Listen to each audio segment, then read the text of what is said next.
আসসালামু আলাইকুম প্রিয় শিক্ষার্থী, আশা করি তোমরা সকলেই ভালো আছো এবং বাসায় অবস্থান করছো, স্বাস্থ্যবিধি মেনে চলছো। তোমাদের দোয়ায় আল্লাহর রহমতে আমিও ভালো আছি। প্রিয় শিক্ষার্থী, police line school and college কর্তৃক আয়োজিত অনলাইন ক্লাসে তোমাদের স্বাগত জানাচ্ছি। আমি মোসাম্মদ নাসিমা খাতুন, প্রভাষক, ইসলামের ইতিহাস ও সংস্কৃতি। প্রিয় শিক্ষার্থী, এখন আমি তোমাদের আলোচনা করতে যাচ্ছি বিষয় ইসলামের ইতিহাস, শ্রেণী একাদশ, অধ্যায় চতুর্থ, ওমায়া আমলে খলিফা আল ওয়ালিদ। এখানে একটা জিনিস লক্ষণীয় যে আল ওয়ালিদ 705 খ্রিস্টাব্দে খেলাফতে এসেছিলেন এবং 715 খ্রিস্টাব্দ পর্যন্ত খেলাফতে বহাল ছিলেন। খলিফা আব্দুল মালিকের মৃত্যুর পর তার মনোনয়ন অনুসারে তার জ্যেষ্ঠ পুত্র আল ওয়ালিদ দামেস্কের সিংহাসনে আরোহণ করেন। তিনি খেলাফতে আরোহণ করে দীর্ঘ 10 বছর শান্তি শৃঙ্খলার সাথে শাসন কার্যাদি পরিচালনা করেন।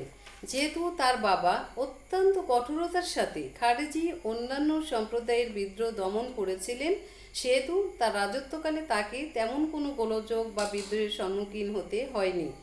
তিনি তার 10 বছর রাজত্বকালে ওমায়া আমুলকে ইতিহাসে এক গৌরব উজ্জ্বল অধ্যায় সংযোজন করেছিলেন। খেলাফতে আরোহণ করে তিনি বৈদেশিক নীতি এবং পিতার পদাঙ্ক অনুসরণ করেছিলেন। তিনি পিতার ইচ্ছানুযায়ী হাজ্জাজ বিন ইউসুফকে পূর্বাঞ্চলের শাসনকর্তার পদে বহাল রেখে অন্যান্য শাসকদের তিনি রদবদল করেছিলেন এবং তিনি ওমর বিন আব্দুল আজিজকে হিজাজের শাসনকর্তার পদে নিযুক্ত করেছিলেন।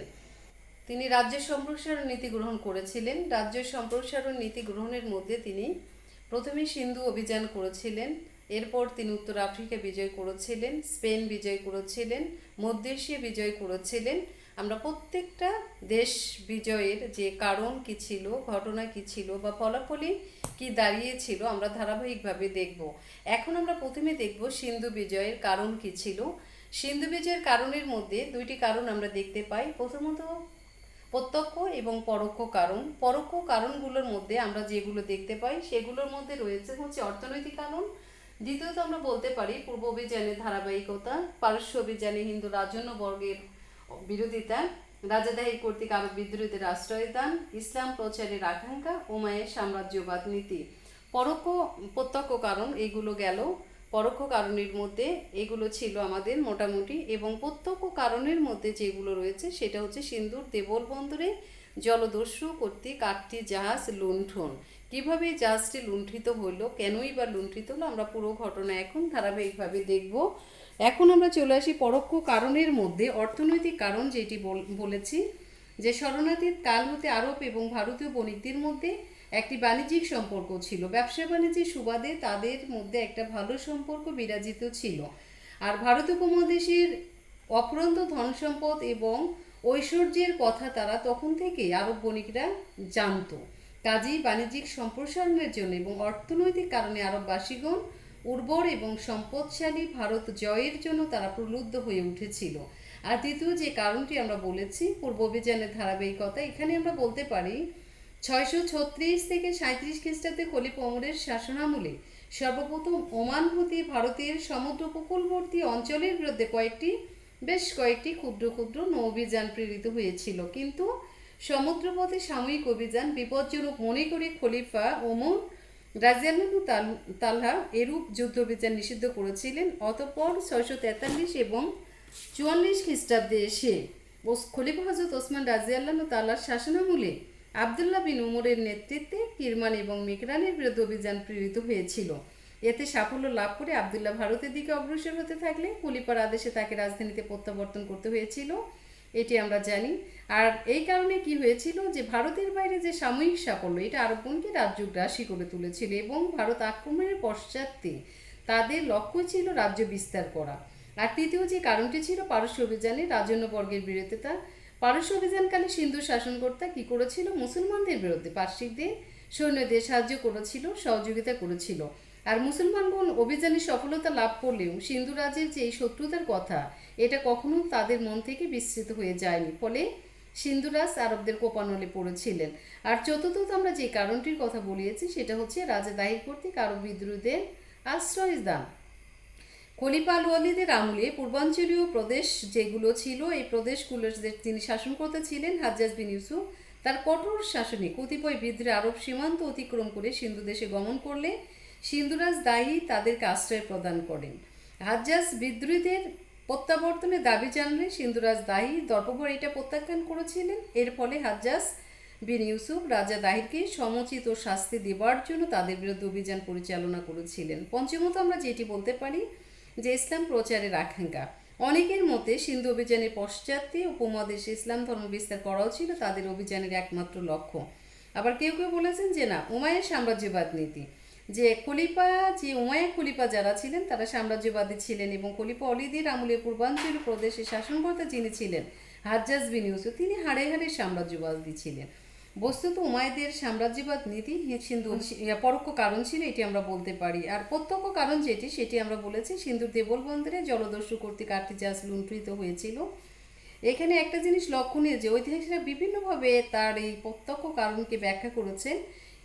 কেউ কেউ বলেছেন যে সিংহলে বাণিজ্য উপলক্ষে অবস্থানরত যেসব বণিক প্রাণত্যাগ করেছিল, সিন্ধুরাজ তাদের নিরাশ্রয় আত্মীয় স্বজনকে স্বদেশে প্রেরণ করেছিলেন, কিন্তু প্রতিমধ্যে দেবলের জলদস্যু করতেন এই জাহাজটি লুণ্ঠিত করেছিল। আবার কেউ কেউ বলেছেন, কোনো ঐতিহাসিক মনে করেছিলেন সিংহরাজ স্বয়ং ইসলাম ধর্মে দীক্ষিত হয়ে খলিফা আলীদের নিকট উপঢৌকনপূর্ণ 8টি জাহাজ প্রেরণ করেছিলেন, আর সেই জাহাজগুলো সিন্ধু দেবল বন্দরে লুণ্ঠিত হয়েছিল।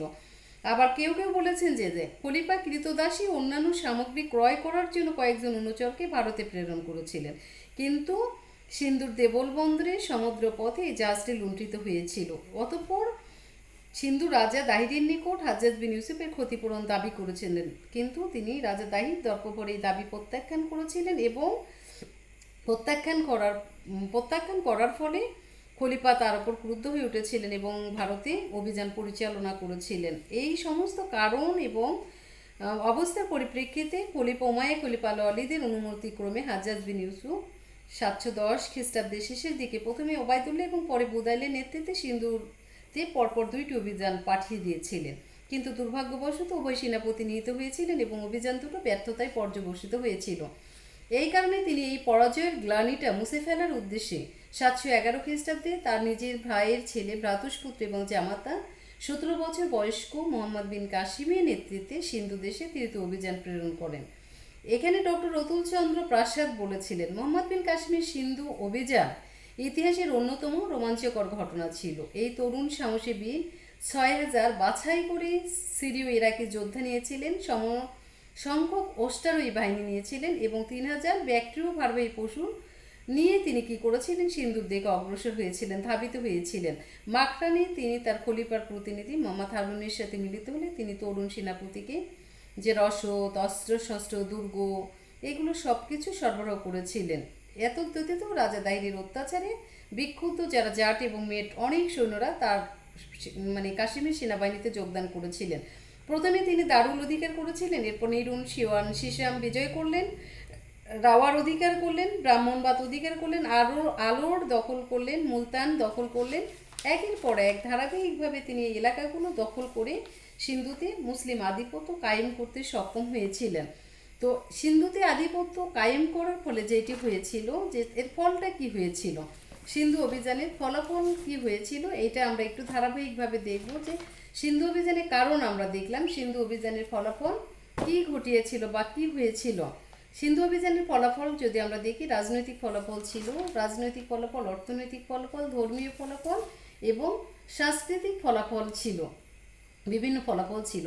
ঐতিহাসিক লেনপুল বলেন, আরবদের সিন্ধু বিজয় পাক ভারত এবং ইসলাম ইতিহাসে একটি আখ্যায়িকা মাত্র, এটা ফলবিহীন বিজয় উল্লাসের নামান্তর।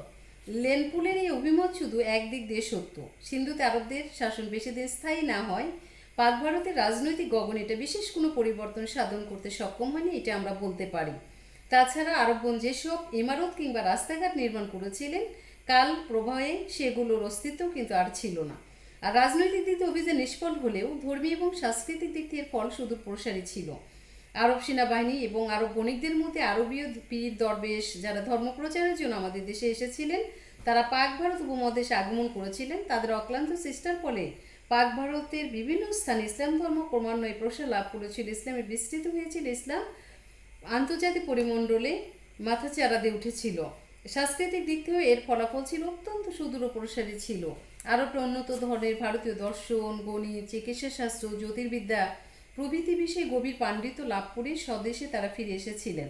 কাজী ইসলামী সভ্যতার প্রসারে ভারতীয় পণ্ডিতদের অসামান্য অবদান ছিল, এটি আমরা বলতে পারি। এবং আব্বাসীয় খলিফাদের দরবারে অনেক ভারতীয় পণ্ডিত ছিলেন। কাজী আরবগণ কর্তৃক সিন্ধু বিজয় সম্পূর্ণভাবে ব্যর্থ, নিষ্ফল বিজয় এটা বলা চলে না। সাংস্কৃতিক ফলটা আমরা যদি আর একটু দেখি তাহলে বলতে পারবো যে আর ভারতবর্ষ থেকে যে বিভিন্ন পণ্ডিত এসেছিলেন তাদের দুই একজনের নাম আমরা বলতে পারি এখানে, যে যারা ইতিহাসে অত্যন্ত বিখ্যাত হয়েছিলেন। খলিফা মামুনের খিলাফতকালে মানকা এবং দুবান নামক দুজন প্রখ্যাত ভারতীয় পণ্ডিত বাগদাদে গমন করে তথায় অনুবাদ কার্য সাধনের জন্য তারা নিয়োজিত ছিলেন। এরকম করে অনেক পণ্ডিত, আউলিয়া, পীর ভারতবর্ষ থেকে আমাদের দেশে এসেছিলেন এবং ইসলামের বিস্তৃতি ঘটিয়েছিলেন। তারা বিভিন্নভাবে ইসলাম ধর্মকে সমাদৃত করেছেন, এটি আমরা বলতে পারি। এখন আমরা যে জিনিসটি দেখব যে ভারতীয় উপমহাদেশে আরবরা সিন্ধু বিজয় করেছিলেন। আমরা সিন্ধু বিজয়ের কারণ দেখলাম, সিন্ধু বিজয়ের ঘটনা আমরা দেখলাম, এবং সিন্ধু বিজয়ের যে রাজনৈতিক বা সিন্ধু বিজয়ের যে ধর্মীয় ফলাফল ছিল সেটি আমরা দেখলাম। কিন্তু আমরা একটা কথা বলতে পারি যে সিন্ধু বিজয়ের অর্থনৈতিক ফলাফলটা অত্যন্ত ভালো ছিল এবং অর্থনৈতিকভাবে তারা স্বাবলম্বী হয়ে উঠেছিল। কারণ ভারতবর্ষ ধন ঐশ্বর্যে পরিপূর্ণ একটি রাষ্ট্র ছিল।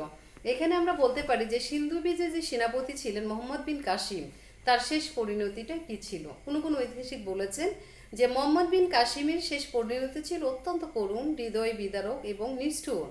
মোহাম্মদ বিন কাসিম এই করুণ মৃত্যুর কাহিনী কোনো ঐতিহাসিক এটাকে ভিত্তি মিথ্যা বলে আখ্যায়িত করেছিলেন। যে যাই বলুক, আমরা এটুকুই বলবো যে মোহাম্মদ বিন কাসিম যখন রাজা দাইর পরাজিত হয়েছিলেন, তার পরাজিত হওয়ার পর খলিফা রাজা দাইরের স্ত্রী, পুত্র এবং তার কন্যাদেরকে ধরে নিয়ে আসার জন্য দরবারে যুদ্ধবন্দিনী হিসেবে দরবারে আনবার জন্য মোহাম্মদ বিন কাসিমকে নির্দেশ দিয়েছিলেন। মোহাম্মদ বিন কাসিম রাজা দাইরের দুই সুন্দরী কন্যা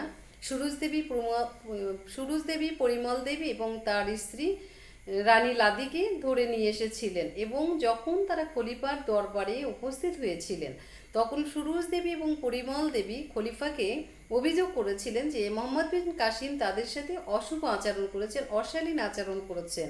খলিফা যখন মোহাম্মদ বিন কাসিমের কাছে এর সত্যতা জানতে চেয়েছিলেন তখন মোহাম্মদ বিন কাসিম চুপচাপ হয়ে গিয়েছিলেন। তিনি কথা বলার ভাষা হারিয়ে ফেলেছিলেন। এর ফলে খলিফা মনে করেছিলেন যে নীরবতা সম্মতির লক্ষণ, তাই তিনি মোহাম্মদ বিন কাসিমকে গরুর চামড়া মাখানো লবণের বস্তার মধ্যে উঠিয়ে দরবারে আনবার নির্দেশ দিয়েছিলেন। এর ফলে মোহাম্মদ বিন কাসিমকে গরুর চামড়ার লবণ মাখানো চামড়ায় নিয়ে এসে যখন হাজির করা হলো তখন দেখা গেল তিনি আর জীবিত নেই। তখন সুরুজ দেবী এবং পরিমল দেবী অট্টহাসিতে ফেটে পড়েছিলেন এবং তারা খলিফাকে বলেছিলেন যে তাদের পিতৃহত্যার প্রতিশোধ নেওয়ার জন্য মূলত মোহাম্মদ বিন কাসিমের বিরুদ্ধে তারা এই মিথ্যা অভিযোগ আনয়ন করেছেন। খলিফা তখন অত্যন্ত অনুশোচিত হয়েছিলেন। তিনি এই দুই ছল চাতুরিময় মহিলাকে ঘোড়ার লেজের সাথে বেঁধে ঘোড়দৌড়ের মাধ্যমে মেরে ফেলার নির্দেশ দিয়েছিলেন। এইভাবে আমরা মোহাম্মদ বিন কাসিম ইতিহাসে ভারত উপমহাদেশে যিনি ইসলামের বিজয় পতাকা উত্তোলন করেছিলেন, সর্বপ্রথম উত্তোলন করেছিলেন, তার করুণ কাহিনী আমরা জানতে পারি। এরপর খলিফা আল ওয়ালিদ মধ্য এশিয়া বিজয় করেছিলেন। তিনি মধ্য এশিয়ার বেশ কয়েকটি অঞ্চল বলক, তুখারিস্তান, বোখারা, খারিজম, সমরকন্দ, খোজান্দা, শাস ফারগানা, পরিশেষে তিনি কাশগড় পর্যন্ত জয় করতে সক্ষম হয়েছিলেন। এরপর তিনি উত্তর আফ্রিকার দিকে দৃষ্টি দিয়েছিলেন। হাসান বিন নোমান পদচ্যুতির পর 700 খ্রিস্টাব্দে মুসা ইবনে নুসাইর আফ্রিকার শাসনকর্তা নিযুক্ত হয়েছিলেন এবং নতুন শাসনকর্তার বীরত্ব সম্পর্কে অজ্ঞতা হেতু রোমানদের প্ররোচনায় বারবার বিদ্রোহ ঘোষণা করলে তিনি কঠোর হস্তে সে বিদ্রোহ দমন করলেন। পরে তাদের মধ্যে ইসলাম ধর্ম প্রচার করে মুসা তাদের শ্রদ্ধা আস্থা অর্জন করেছিলেন। রোমানদের উস্কানিতেই বারবার বিদ্রোহে উঠে বুঝতে পেরে মুসা তাদেরকে সমগ্র উত্তর আফ্রিকা হতে তাড়িয়ে দেন। মরক্কো এবং তানজিয়া সহ সমগ্র আফ্রিকাতে মুসলিম শাসন সুদৃঢ় হয়েছিল এবং ভূমধ্য সাগরের যে দ্বীপসমূহ ছিল সেইখান হতে রোমানগণ আরবদের উপনিবেশগুলোতে মাঝে মাঝে হামলা করতে বলে মুসা সেগুলো দখল করার জন্য নৌপথে আক্রমণ চালিয়ে বেশ কয়েকটা দ্বীপ মেজোরকা, মিনোরকা, ইবিকা এই দ্বীপগুলো তারা দখল করতে সক্ষম হয়েছিলেন। এরপর তিনি স্পেন বিজয়ের দিকে দৃষ্টি দিয়েছিলেন। খলিফা ওয়ালিদের শাসনামলে সর্বাপেক্ষা গৌরবময় ও গুরুত্বপূর্ণ রাজ্য জয় ছিল স্পেন বিজয়। মুসা ইবনে নুসাইর উত্তর আফ্রিকায় শান্তি শৃঙ্খলা প্রতিষ্ঠা করে ইউরোপ মহাদেশের দক্ষিণ পশ্চিম অবস্থিত স্পেনের প্রতি দৃষ্টি দিয়েছিলেন এবং মুসলিম বিজয়ের প্রাককালে স্পেনের রাজনৈতিক সামাজিক অর্থনৈতিক অবস্থা অত্যন্ত শোচনীয় ছিল এবং এই অবস্থার কারণেও স্পেন বিজয়কে প্রভাবিত করেছিল। আমরা একটু সংক্ষেপে জানে যাব বিষয়গুলো, যে রাজনৈতিক কারণ কেমন ছিল, রাজনৈতিক অবস্থাই বা কেমন ছিল। এই সময় স্পেন ছোট ছোট অংশে বিভক্ত ছিল। তখন স্পেনের রাজা ছিলেন গথিক বংশীয় খ্রিস্টান রডারিক। তিনি তার পূর্ববর্তী শাসনকর্তা উইটিজাকে পদচ্যুত নিহিত করে জোরপূর্বক স্পেনের সিংহাসন দখল করেছিলেন। তিনি খুব খারাপ মানুষ ছিলেন, বিলাস পরায়ণ ছিলেন, অত্যাচারী শাসক ছিলেন, এটি আমরা বলতে পারি। এবং সাম্রাজ্যের রাষ্ট্রগুলো নামে মাত্র তার বশ্যতা স্বীকার করে কর প্রদান করত। এবং রাষ্ট্রগুলোর যে শাসনকর্তাগণ ছিলেন তারা সবসময় দ্বন্দ্বে কলহে লিপ্ত ছিল। অভিজাত বর্গের মধ্যে অন্তদ্বন্দ্ব, আইন শৃঙ্খলা পরিস্থিতির অবনতি, শোচনীয় অবস্থা, ধর্মযাজকদের বাড়াবাড়ি ইত্যাদি তাদের রাজনৈতিক জীবনকে দুর্বিষহ করে তুলেছিল। এদিকে সামাজিক অবস্থাও খুব খারাপ ছিল। সমাজে 3 শ্রেণীর লোক বাস করত: উচ্চ শ্রেণী, নিম্ন শ্রেণী এবং মধ্য শ্রেণী। উচ্চ শ্রেণীর লোক যারা ছিলেন তারা নেতৃস্থানীয় ছিলেন, তারা আড়ম্বরপূর্ণ জীবনযাপন করতেন। মধ্য শ্রেণীর লোকদের কর প্রদান করতে হতো, ফলে তারা ধ্বংস এবং দৈন্যের কবলে পড়তো। আর সবচেয়ে নিম্ন শ্রেণীতে যারা ছিল, কৃষক এবং ভূমিদাস, এদের অবস্থা সমাজে খুব খারাপ ছিল। আমরা বলতে পারি যে সামাজিক অবস্থা তাদের খুব খারাপ ছিল। এমনকি ঐতিহাসিক আমির আলী তাদের সম্পর্কে বলেছেন যে ভূমিদাস হোক বা কৃতদাস হোক, মৃত্যুর পূর্ব পর্যন্ত তাদের স্বাধীনতা লাভ বা মুক্ত সূর্যলোক ভোগ করার কোনো আশা ছিল না। এমন অবস্থা স্পেনে বিরাজ করেছিল। অর্থনৈতিক অবস্থা কেমন ছিল আমরা বলতে পারি, অর্থনৈতিক অবস্থা হতাশা ব্যঞ্জক ছিল। অভিজাত সম্প্রদায় ছাড়া যে মধ্য এবং নিম্ন শ্রেণীর লোক ছিল তারা দুর্দশাপূর্ণ জীবনযাপন করতো। অতিরিক্ত হারে তাদের উপর কী করা হতো, শুল্ক ধার্য করা হতো। এর ফলে তাদের জীবন অতিষ্ঠ হয়ে উঠেছিল। ধর্মীয় অবস্থাও খারাপ ছিল। জোর করে তাদেরকে খ্রিস্ট ধর্মে দীক্ষিত করা হতো। অনুমান করা হয় বা ধারণা করা হয় 612 সাল থেকে 620 সালের মধ্যে প্রায় 90,000 ইহুদিকে বলপূর্বক খ্রিস্ট ধর্মে দীক্ষিত করা হয়েছিল।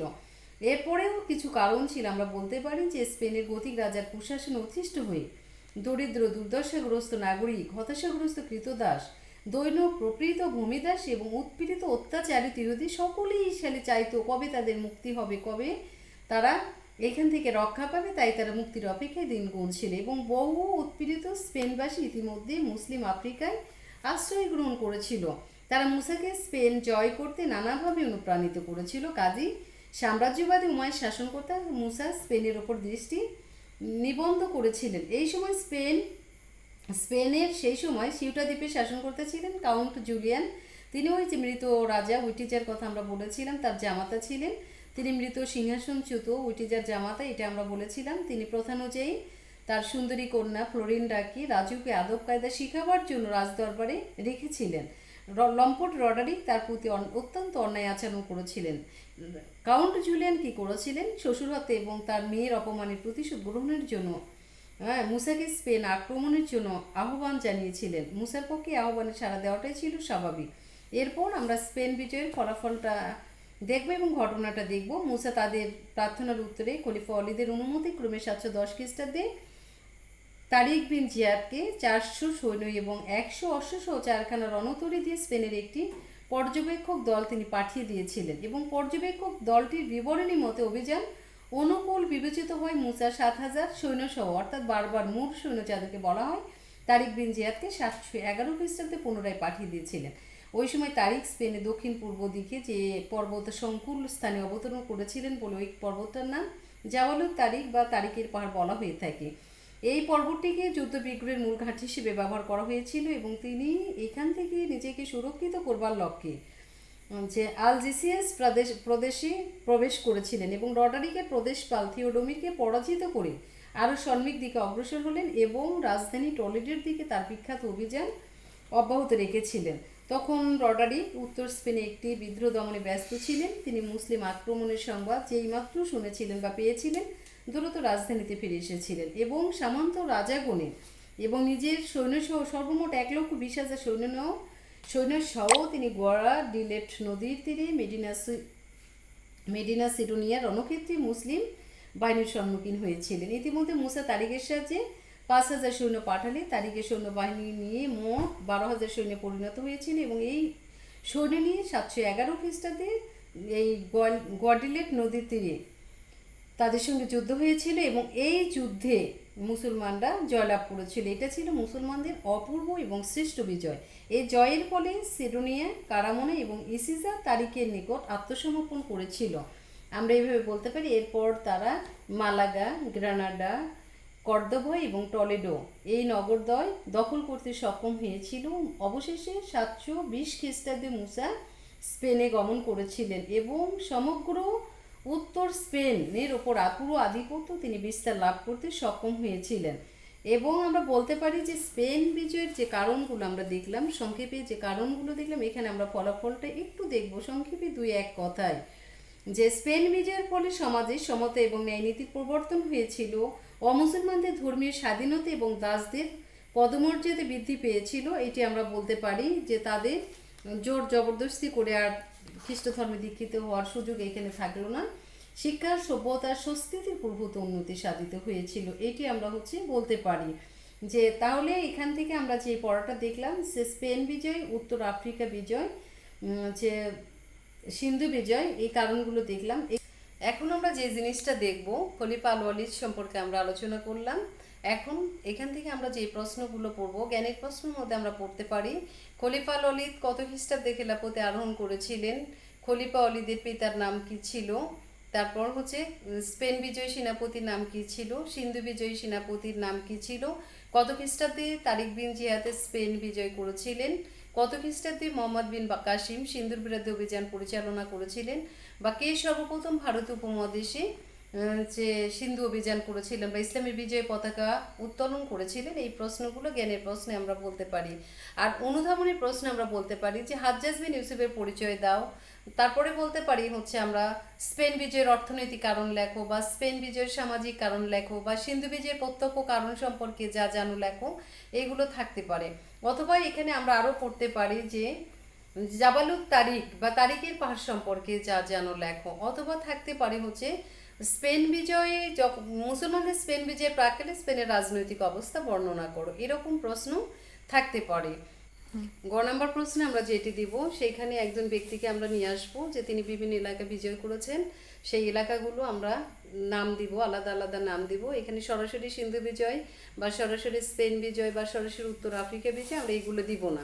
সেই এলাকাগুলোর আলাদা আলাদা আমরা নাম দিব। আর প্রশ্নে আমরা যেটি চাবো, যুদ্ধপক্ষে বর্ণিত ব্যক্তির সাথে তোমার পাঠ্য বইয়ে কোন শাসকের মিল পাওয়া যায় ব্যাখ্যা করো বা উত্তরের সপক্ষে যুক্তি দেখাও। তখন আমরা দিব যেহেতু বিজেতা হিসেবে আল ওয়ালিদকে আমরা পেয়েছি এভাবে বিভিন্ন এলাকা জয় করতে, সেহেতু আমরা দিব আল ওয়ালিদের মিল পাওয়া যায় দিয়ে আমরা আল ওয়ালিদের যে বিভিন্ন বিজয় আমরা সেই সম্পর্কে আলোচনা করব। আর 4 নম্বর যে প্রশ্ন আছে যে দুইটা এলাকার বিজয় একই সূত্রে গাথা।